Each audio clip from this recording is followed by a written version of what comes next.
Greetings tankers, my name is Adam Snellgrove and welcome to Best Replays. With the season of sweaty gamers chairs truly upon us, we're here to bring some more heat with 3 world-class replays to keep you entertained. So stick around, like, subscribe, share and hydrate while we get straight into it.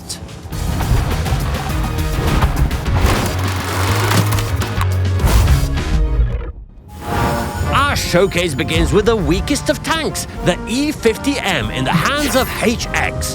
One of my personal favorites, a mobile battering ram with an extremely accurate and punchy gun. Capable of fulfilling almost any role on the battlefield.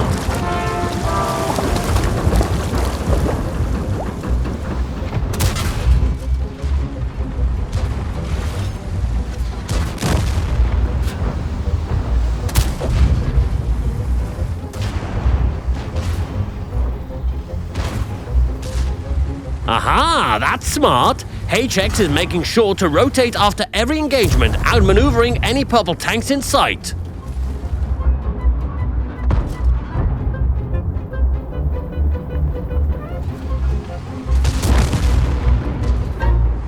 Not advancing straight into an enemy defensive line and instead opting for a different approach.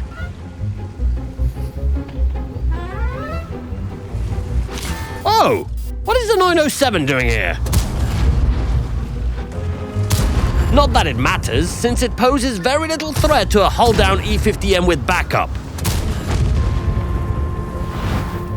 And once again, instead of heading directly towards the enemy cap like the rest of their team, HX thinks outside the box, finding a lovely angle against all these purple-based defenders.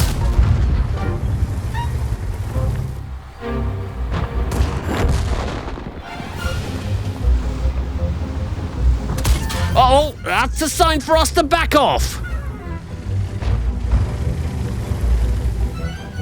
How about this lone Progetto 66? Seems oblivious enough.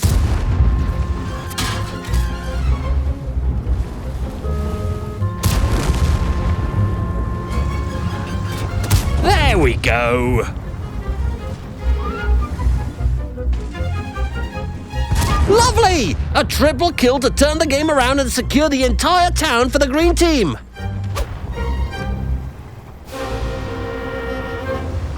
And who would have thought? It's another enemy tank in a perfect position for HX.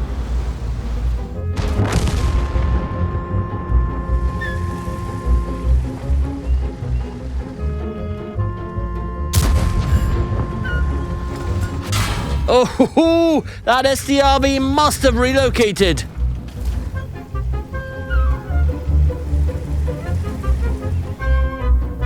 Haha, there it is.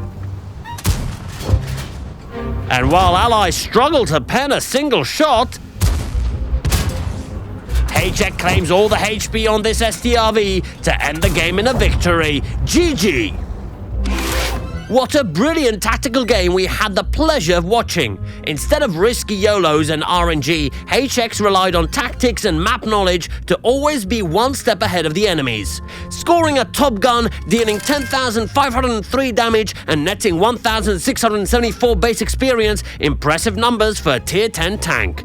Therefore, we will award this replay with 2,000 gold, NR style, which coincidentally looks amazing on the E50 M. Well done!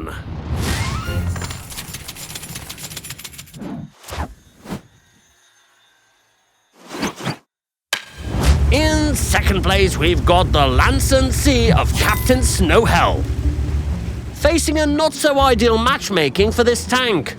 Nevertheless, Captain Snowhell is still going for an aggressive opening.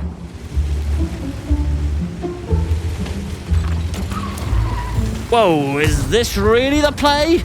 Getting spotted in this location would surely mean game over.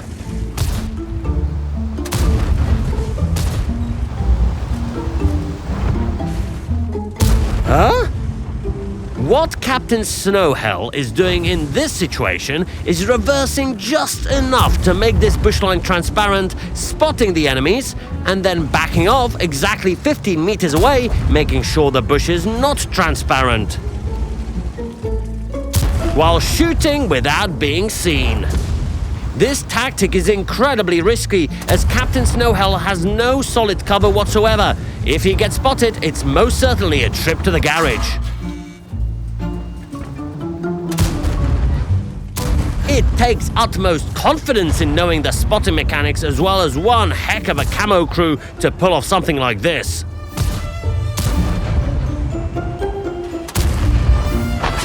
Someone seems to be annoyed at our daring hero.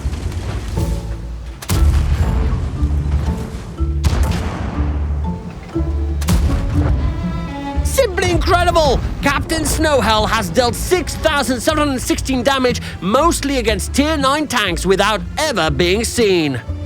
And now that the ball has swung firmly into the green team's favor, let's see what a roaming Lancen C can do.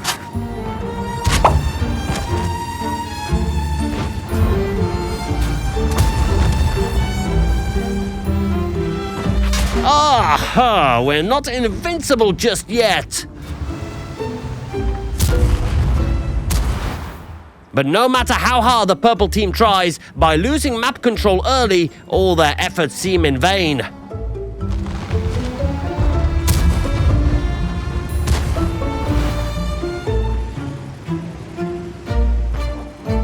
Get wrecked, T103!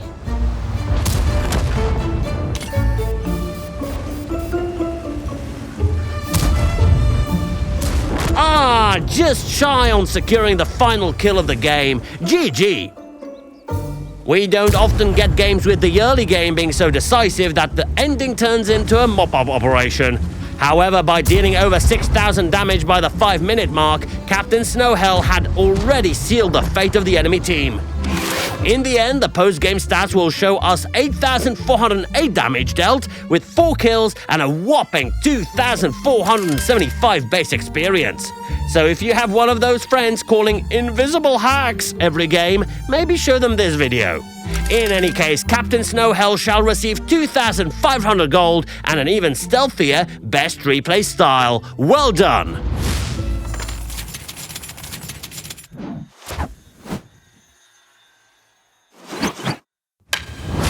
And for the grand finale, we've got a beast of a tank called the Minotauro, driven by DJ Beach. Thankfully, not going to the beach on Overlord. Phew. I mean, who in their right mind would choose the worst flank in the game and then decide to camp it, right?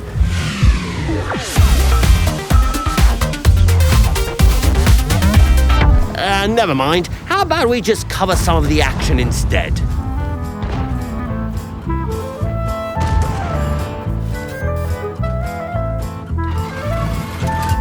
This one is staying to challenge a Minotauro? Let me know how that worked out for you, TVP.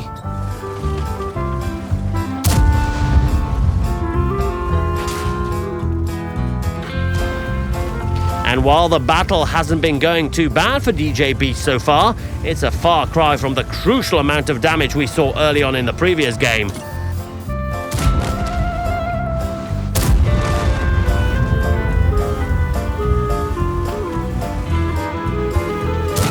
Yikes.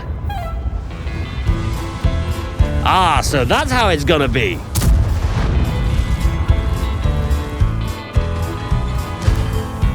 Ha ha! Get wrecked, kid!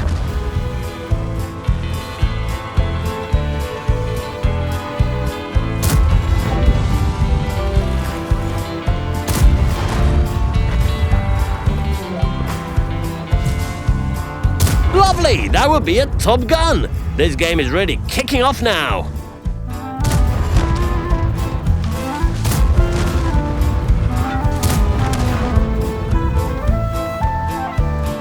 Bingo! That would be a Pool's medal! Now, if only those beach campers would be of some assistance. Oh. Oh, come on, RNGesus! Nope. This Scorpion must have gotten our premium RNG package. Psst, that was a joke. In that case, the AE Phase 1 will have to do.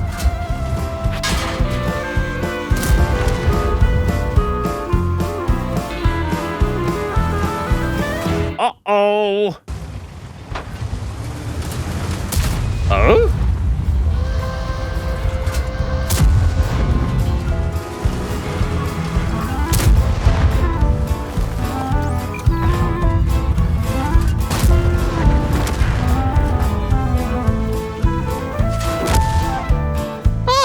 just running away! Get him! Nope, not this time, mi amico.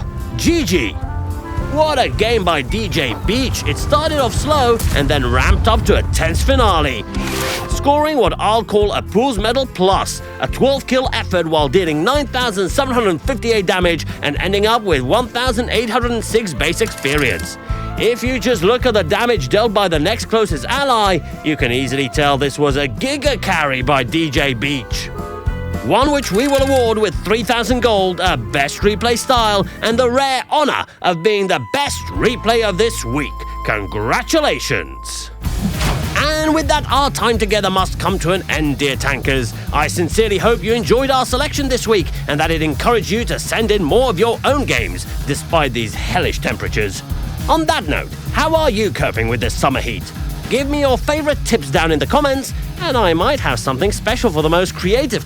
You know, as a reward for you lot who actually stick around till this part of the video and listen to me ramble on. Yeah, see, this is the only bit where I'm actually allowed to express myself and share with you... Oh, what's that? My time in the recording booth is over? Well, I'm Adam Snowgrove and I'm out of here. Cheerio!